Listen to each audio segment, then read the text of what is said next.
My name is Blackcrow, and I am a fetish photographer. How did you get started with fetish photography or alternative photography? Well, I slowly came into fetish through the club scene, and I had through goth clubs, that sort of thing. And I had a girlfriend at the time. We're talking mid to late '90s, and going out before the club. This is even probably MySpace days or before. She wanted to have a picture taken because she looked good, etc. And it just kind of developed from that. We just had a normal kind of point and shoot camera, and just started taking pictures like that. Her father was a professional photographer, and so he was shooting Pentax and weddings were his main line of shooting there. But he had an older camera body that we borrowed, along with I think it was a 50 millimeter, 35 millimeter lens. And with that, we started taking film images, not only of her as a model, but also at the club and that sort of thing, and started to capture those kind of moments. And being at those kind of clubs, you've always got those subcultures there, not only at the goth side, but also the more fetishy side. And so it kind of drew my attention for the sexuality and the kind of rawness of it. And so that's what kind of inspired me to start shooting outside of my girlfriend, start shooting other people in a more controlled environment, and that sort of thing. And for our audience that's listening, what city are you from? Tulsa, Oklahoma. Tulsa, Oklahoma. Now, I was in the military, so I started going to golf clubs and that sort of thing, and actually in Los Angeles, and going to Helter Skelter and Control Factory and those kind of places for the real intro, I guess. And the first time I saw that kind of thing, being originally I'm from the Midwest, from Missouri, so it's not really predominant there in the early '90s, late '80s. So, yeah. In the beginning, was there any photographers or any artists that inspired you? Absolutely. Number one being Lee Higgs out of Chicago. It's if he's still around, I would love to see his work if he's still shooting. But I have not seen any of his work in the last at least 10 years. He did a book called Generation Fetish for Goliath Publishers. That is a huge portfolio of his work. He shot infrared film and extremely wide angle.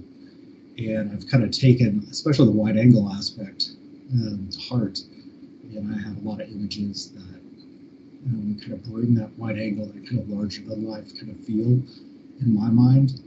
I really enjoy that look of having something that is just out of the realm of what you would see normally from a different perspective. Things are up close and personal, and they have that intimacy in the images that kind of brings out that feel of being there in my mind. So Lee Higgs is definitely one. Steve Getty, for more traditional image. A lot of his models, a lot of his looks. We have different shooting styles, but he has a real amazing way of bringing the beauty aspect out in those kind of images. So getting started, definitely those two were probably my biggest influences. Yeah, they're definitely great photographers. Especially love Steve Getty's work. Yes, very good. And you said you started off with film before switching to digital? Yes. And I've had no actual training in photography. I do have an art background, so things like composure and color and that sort of thing. I had classes in college as well as in high school and that sort of thing. But as far as actual photography goes, I'm completely self-taught, and that's one of the things that I kind of want to show in this book is that progression of coming from someone that is just kind of snapping images and not really sure what they're doing, to having a more full kind of view of what they're doing and bringing something artistically into the world to manifest kind of what's in your mind and that creativity aspect. So, yeah. Can you talk a little bit more about how your photography style kind of evolved over the years? Yeah, absolutely. When I first started, like I said, we're shooting on film, and I was at that time, you had to send away the film. You'd maybe, unless you took it to a 1 hour photo, you were getting it back in a week or something like that.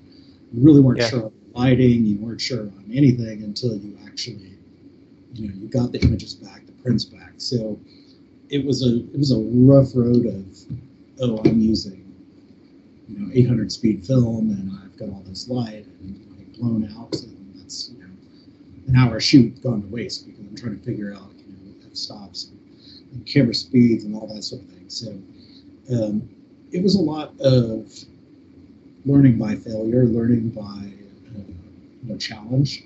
But I'm a firm believer, and that's easiest in some ways the easiest way to learn, because you remember, I don't want to do that again. So moving from those kind of environments and film really had me practice the basics over and over. Those basics, I think, are really what make shoots happen easier for me now, because I don't have to think about them.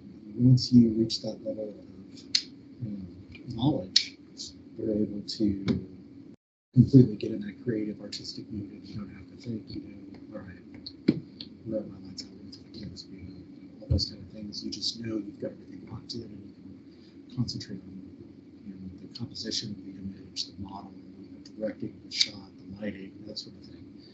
So that creativity comes out, and I don't know how a lot of other photographers shoot, but when I'm in that mode, half the time I feel like I can barely talk because I'm using a completely different part of my brain.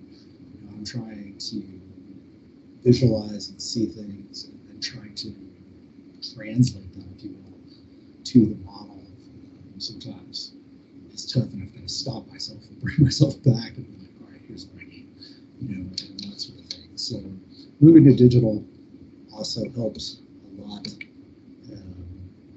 I am a firm believer in editing the images. I shoot raw images, and then I definitely an editor. I try not to over edit, but I do enjoy the sense of like a little bit of oversaturation.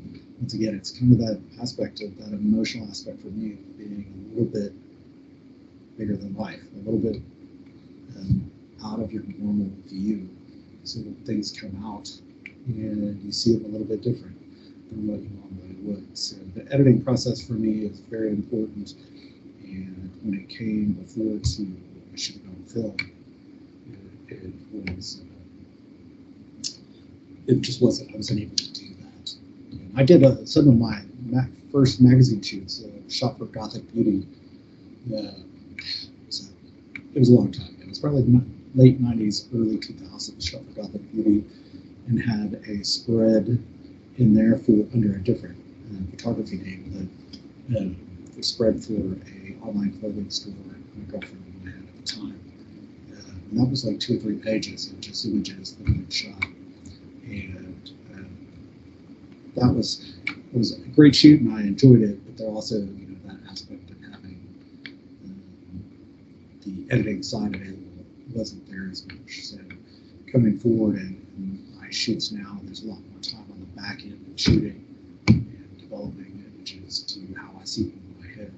That's really I still try and get as much in camera as possible, so the editing process is less, but it's always there, and I enjoy that aspect as well.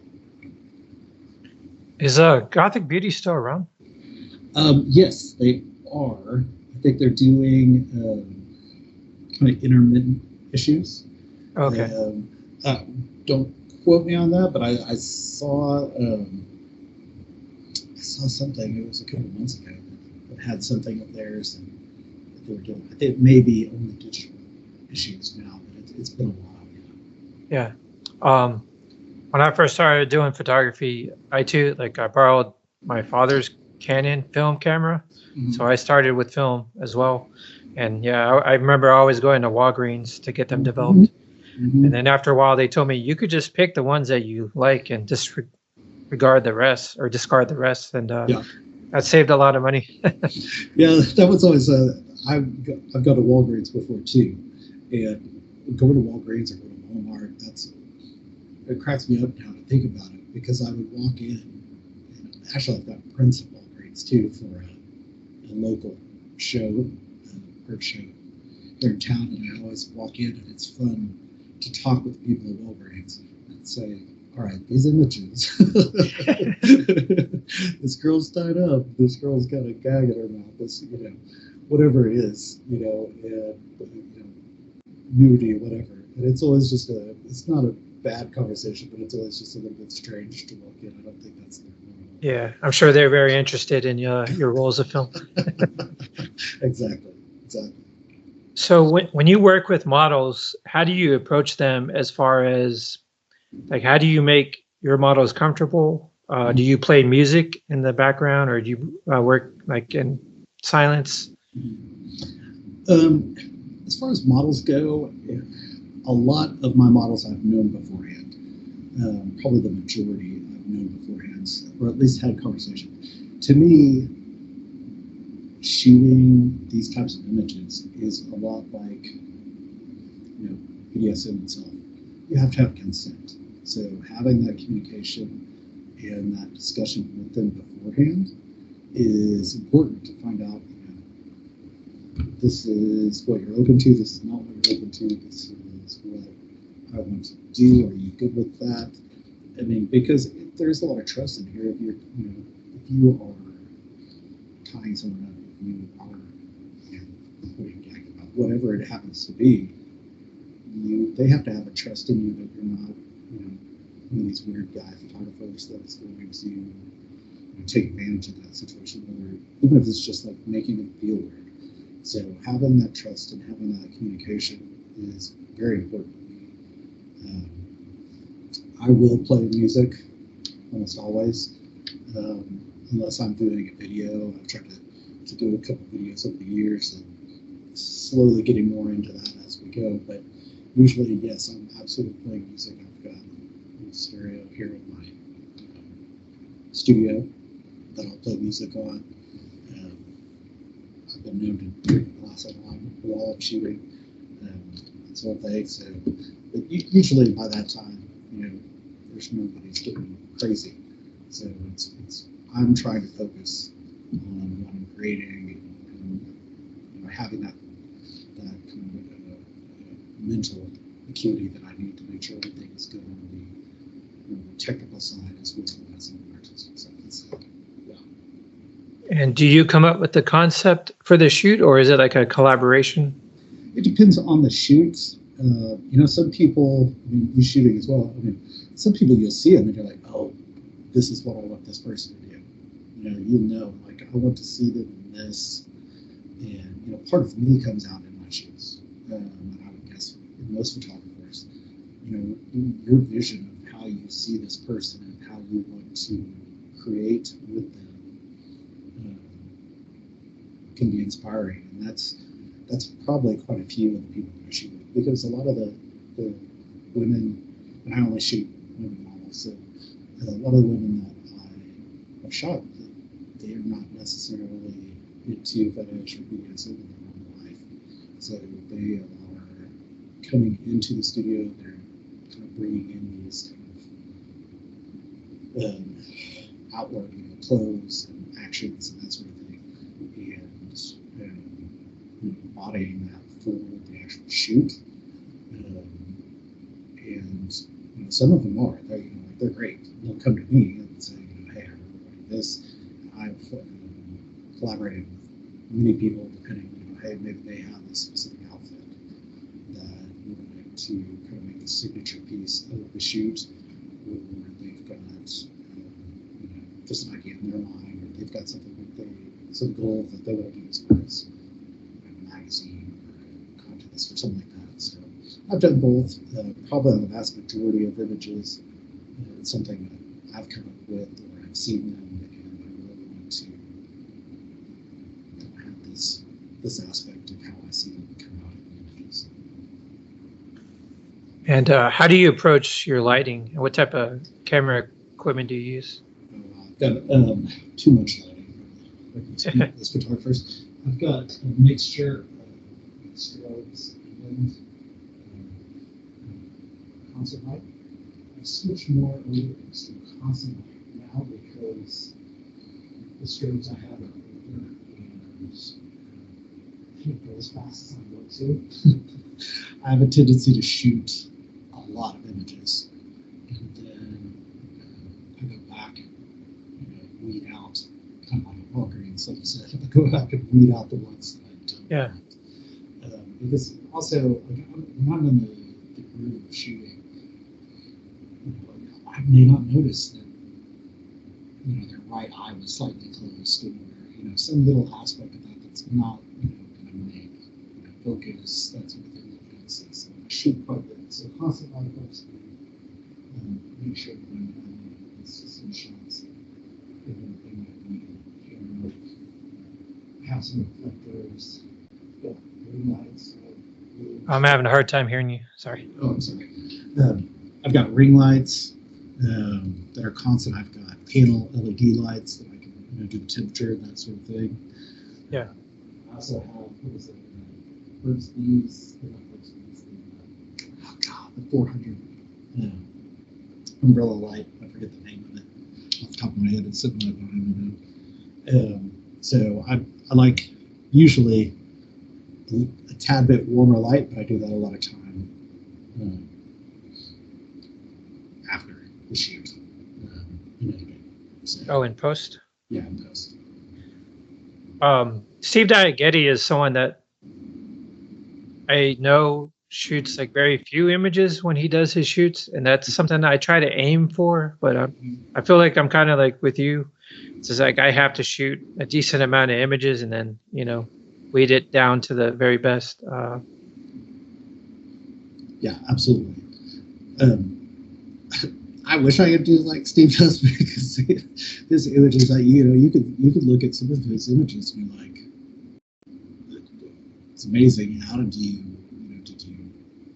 direct the model to do that, or did you just caught it as you do it? Because a lot of times too, I'm using movement with the model, and then just shooting a ton of images while she's moving, because you're capturing, to me, that emotion, that movement, and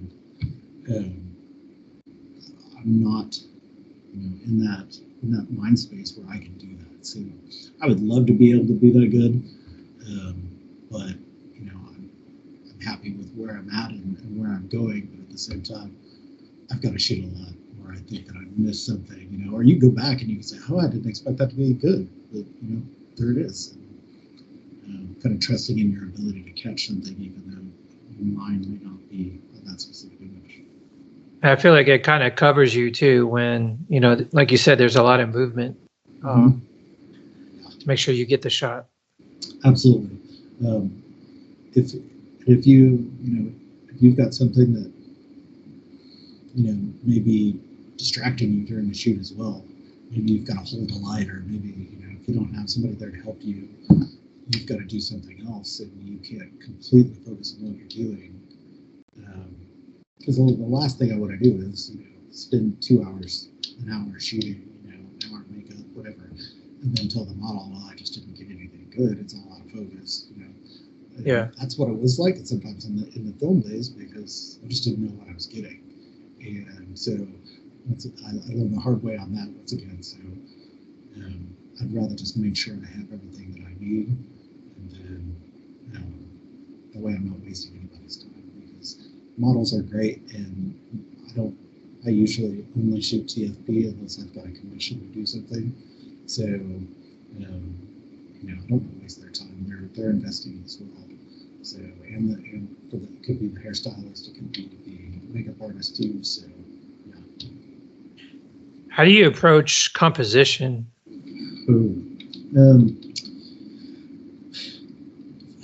It depends on the specific image.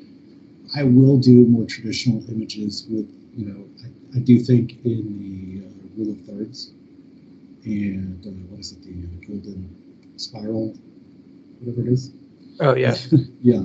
So I do think about those things in a more traditional image, especially on the editing side. So cropping in, and I have a tendency to shoot a little bit wide and then crop in on the images to really focus where I want the viewer's eyes to be. I'm thinking definitely when I'm composing the image about focus, and I'm thinking about wide angle.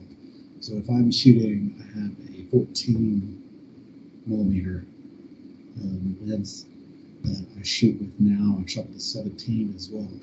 So if I'm shooting with a 17 and I am, 5 inches from the model's face, I've got to be aware of where my focus is, what my f-stops are, that sort of thing. But like I said, if I can get those kind of things down, then I am thinking about where I want the viewer to look. I'm thinking about where I want the main portion of the image to be. They say that people only look at an image like 30 seconds on average. So focus on the eyes. If the model is looking at me, I want to make sure I've got their eyes in focus. I want to make sure that I've got some light in their eyes and that sort of thing. But usually it's in concern for the wide angle and that I'm not making them look like an alien, but at the same time getting what I want. So yeah. What would you say is the most important aspect of a photo? Is it the lighting, composition, the posing, or location? I would, for what I value, and other photographers, other creators may be different. I'm sure they are. For what I value, it's the composition. Because when I look at images, like I've spoken about, I want to see, I should say that the images that really grab me are the ones that take me out of every day. There's lots of amazing photographers out there that have amazing images. They're perfectly technically beautiful. The model's beautiful, and in a great kind of outfit, makeup, hair, all that stuff. Down to the fingernails are completely amazing. But the image itself is just the model, and it's not everything to me. It's bringing the viewer that level of intimacy that Lee Higgs and Stygion especially could capture. It's almost a casual thing when you look at it. It's not a posing. A lot of times it can be posing, but a lot of times it's just oh, this happened. And like we said, movement. If you're capturing the cover image on my book is the model is moving, just a slow movement, just conveying the emotion that was present with the music playing, with the kind of vibe that's going on, and then the composition of that really, to me, is what grabs me and my eye and my soul. This is an image that I love. This is different. I used to, when I first started, I always compared the images to, I guess club people would get this. It's kind of like being at the club around midnight to 1 o'clock, where it's packed with people and it's good music playing, and I'm talking about goth clubs, not normal club. But you're right at that moment, and it's just right at that perfect level. You're not drunk, but you're not necessarily sober either. And the music's great. There's just this feeling of being in that. And to me, a good image kind of gives you a taste of that, of like that feeling of not necessarily a club, but that kind of just like I'm in this flow, I'm in this feeling that is an experience. So yeah. Can you talk about your book, Submission? Yeah, absolutely. It's Submission is my first book. I've been in magazines, newspapers, those kind of things. My work has been in those before, but I've never put together a book of my work. So I've had, 3 or 4 images here, 10, whatever, and here and there, kind of, throughout the years. And I've been shooting this since the early '90s. So I haven't had one place where all of that has been available and where I could really put in the images that were important to me.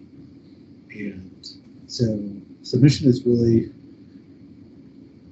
all those years put together with the images that I really enjoy, I really love. And it's lots of them have not been published, lots of them have not been released. There's some images that I would love to put in the book, but I wasn't able to get a hold of. Some of these are 20-some years old, 25 years old, and I wasn't able to get a hold of the model, or I wasn't able to get releases. Yeah. Yes, get releases, that sort of thing. So there's still images that I have that may be in future publications that I think are amazing. But these are the ones that I could get and that I love and enjoy. So it's 140 pages of images. And it spans the time from those late 90s shoots to late last year. And has kind of that progression throughout the book of images. And some of them I look at now and I'm like, man, how is this something? You look at your first pictures, you're like, do I really want to put this out here? Yeah. But it's one of those things where I've taken my inspiration from people that came before me and that really helped me. So knowing, I think that being open and vulnerable and showing those kind of images that may not be perfect for you now, but at the time were meaningful images for you. It kind of shows that progression. And I didn't just wake up one day and shoot like I do, and I don't think anybody does. You've got to have those shots that aren't perfect, but still had meaning for you. So it goes from all of those images at the first to current days, and it really has some of my best work. None of it is censored, and it's all about the photos. There's not a lot of text in there. It's all about the images and what the viewer thinks of those images and what's important. It's not the words that I can put on paper. I think it's very interesting to see the progression of a photographer. So I think that was a good idea. Yeah, absolutely. If I thought that comparison is what they say, comparison's the thief of joy. So, if you want to take images, it doesn't matter what you're doing. I've done a lot of things. If you're going to compare yourself to Steve Getty or Lee Higgs, you've got a long road to go through. So, knowing that you are making those steps towards being better, and maybe I'm not going to be Steve Getty as well, but being able to communicate and create, and that's amazing. That's one of the things that makes me enjoy life is doing the things that I love, that I have a passion for, and sharing that with other people who appreciate it is a gift. It's not. Nobody, I don't think anybody gets into this because they're going to be rich. That's not happening. But being able to share that and being able to express yourself is important. So, yeah. And my last question is, how can people get a copy of your book? Absolutely. It is on Amazon as of the 14th. It was released on Valentine's Day because I am a romantic. And you can just do a search for Blackcrow Submission, and it should show up for you on Amazon, or you can go to my website, which is blackcrowfinish.com. And if you go to the book page, there'll be a link right there that will take you to the book on Amazon. It shouldn't be too hard. I've managed to search for it a couple times to make sure it was easy and that sort of thing. So, yeah.